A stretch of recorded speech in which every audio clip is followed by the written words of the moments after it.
Mag-bridge fish doon? Umulan. Pwede ba mag-bridge fish?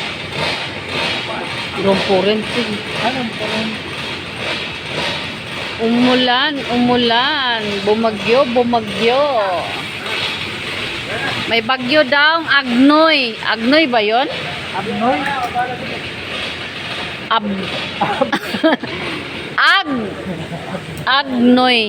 Agnoy.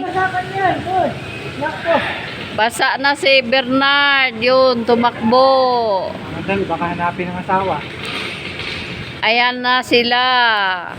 Yung balde mo, isaglay, ayan. Isablay mo sa ulo mo, balde mo, Jackson. Isa lang sila inuwi. Magkalapit lang sila. Kalapit magkakwarto. Sila? Sa magkabahay pala. Ano sa bahay lang sila? Oo. Ayan ang ulan guys. Oo. Kanila kwarto sa kay boarding house, this place. Bed space yung kay Jackson.